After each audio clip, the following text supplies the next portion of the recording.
Jersey! What's up, YouTube? We're here with Zach Stone, and he just got top 16 at YCS Portland with Pendulum.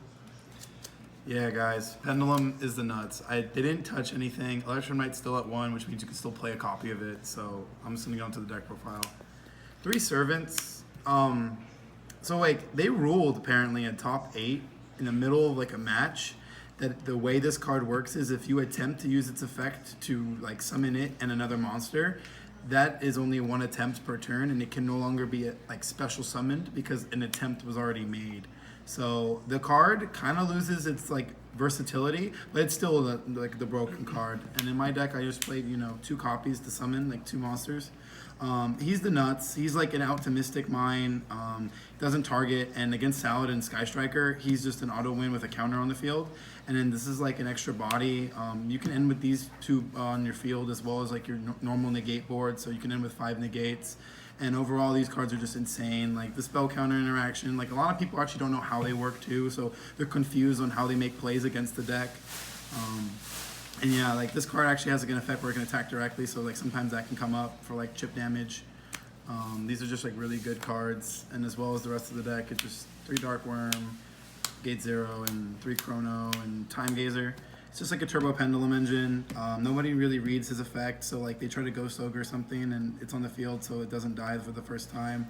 I mean, Chronograph is like an insane card, and these cards are still at 3, so yeah, I think as long as these cards are still like be able to be played at 3, Pendulum will still be a deck. I played a Zefra engine. I just thought this was like the more higher variance and versatility. So it was 2 Zefraths. This is like a card that kind of just gets your engine going. It's like Electromite as a scale. So you usually put this in the extra deck and it copies the scale to make it 7. This searches any Zefra spell or trap or Yang Zing spell or trap, but you're able just to get the counter trap or even the field spell if you need another body on board. I played him more as like a like an extender in some ways. Like if you ever put him in the graveyard, he can be summoned if you destroy a Zefra in your scale or in your monster. And it's a dragon, so you can like, let's say if your LP gets ashed, this in a triple burst is still aggro pain. And there's like another reason why it being like a Zefra dragon is pretty cool, and I'll show you guys later. Wendy, it's like more of like a versatile flex card. You can just kind of like add more monsters to your hand because the whole point is you need to be able to have like a Dark Worm plus 2 monsters to do your full combo, and it just allows you to have that.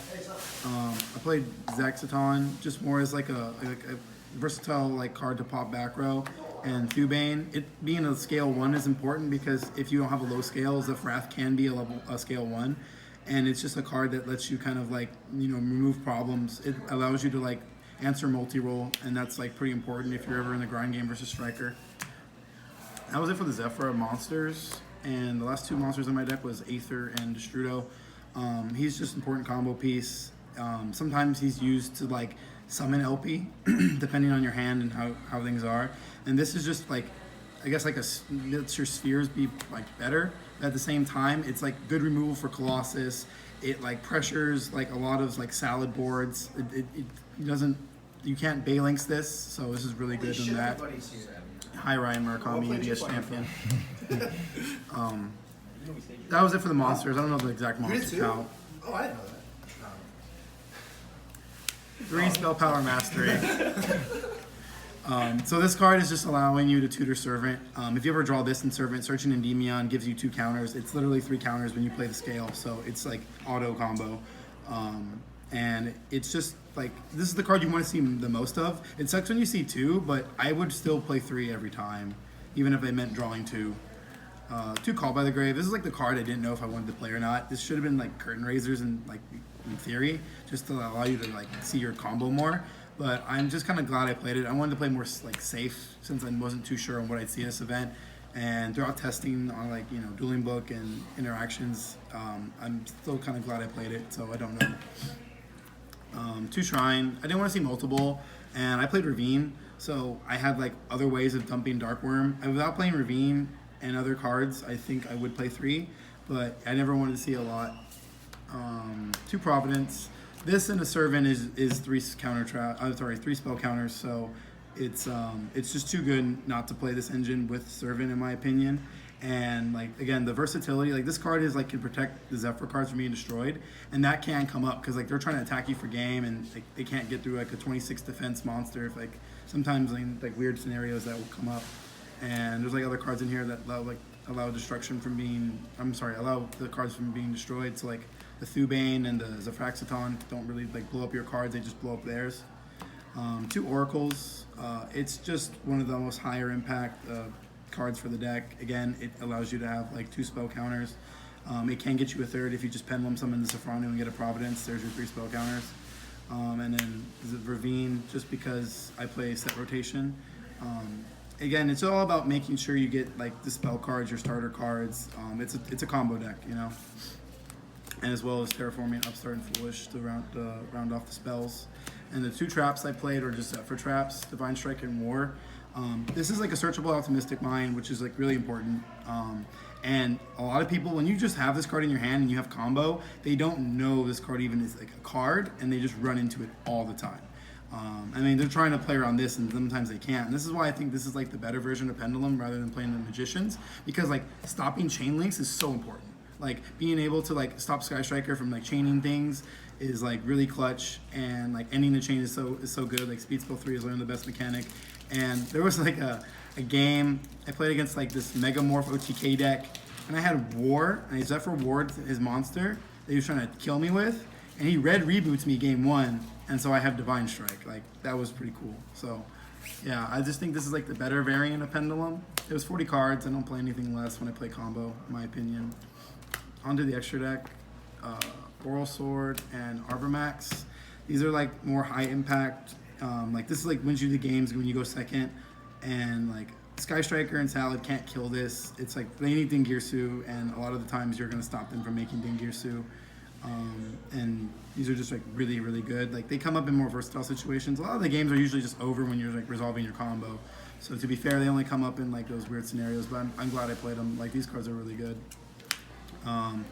Unicorn and Phoenix. I never seen a Unicorn more in my life at all this weekend, so I'm glad I play it.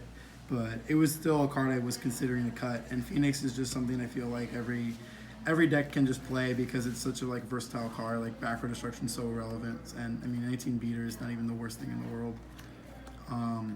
Lambia, it's just like a backup plan. Like if let's say your full combo gets sphere moded or something, and you just need to make like a link to open up zones and Pendulum summon for game. It's what you use them for, really.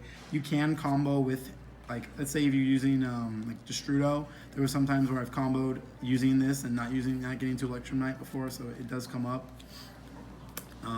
Spheres.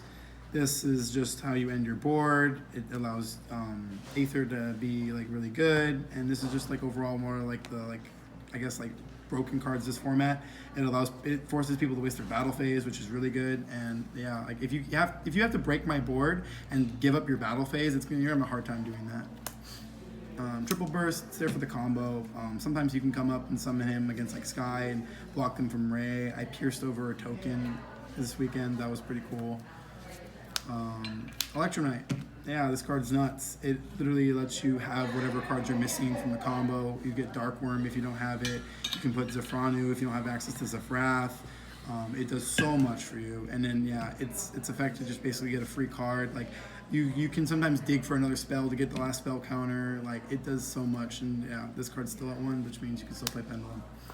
The last of the links was the Guard Dragons, Agripane, and LP. They're just combo cards, combo enablers. They're so good. And I guess I didn't know, but if this effect's negated, you can special summon something that isn't a dragon. So that's pretty cool. I never summoned them this weekend because I played against no Thunder and no Salad, but Dweller and Babushka are like I feel like very important and like very necessary to have. Thunder can't beat this, and like if you have this and Divine Strike, you're definitely just going to beat them. And Dweller is just really good, so sometimes your hands like aren't combo, but they're Dweller and a counter trap, and that sometimes will get you there. And the last monsters was Vortex to summon off Agripane, and everyone was playing that Predaplant fusion, so that it was like, you know, getting super polyed all day. But there was a game against Sky Striker. Game 3, he goes into the void. I'm like, this is gonna be dumb, but I'm gonna negate it. And he goes, all right, change super poly. I'm like, well, got my value when I could, you know, that's all I can do.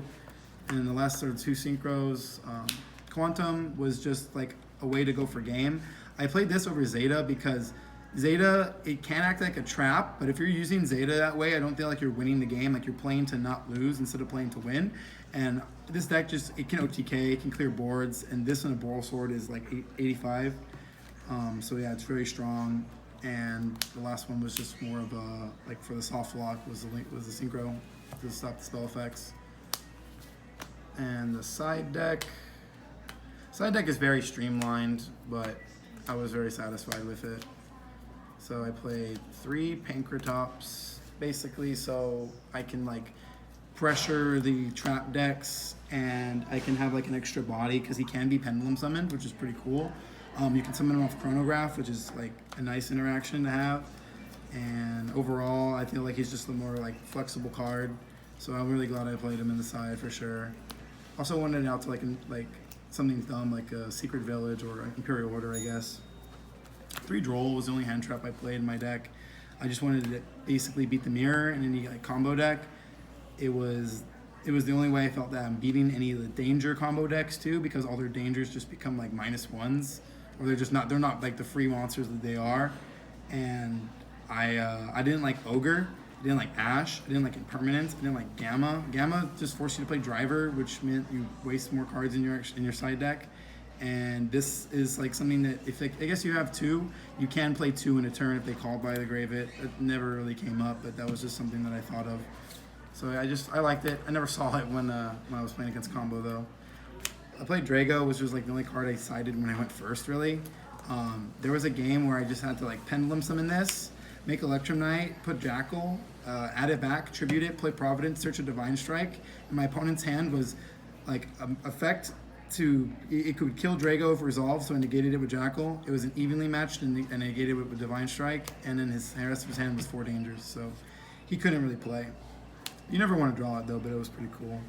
3 Twins and 2 Book of Eclipse. This was Ogres like earlier in the week, but I really just wanted an answer to Pure Thunder. But playing against none of it doesn't really give me good like support, and I don't know if this card would have been correct or not, or good against Thunder or not, but I'm still glad I played it just because it was like the threat I was worried about.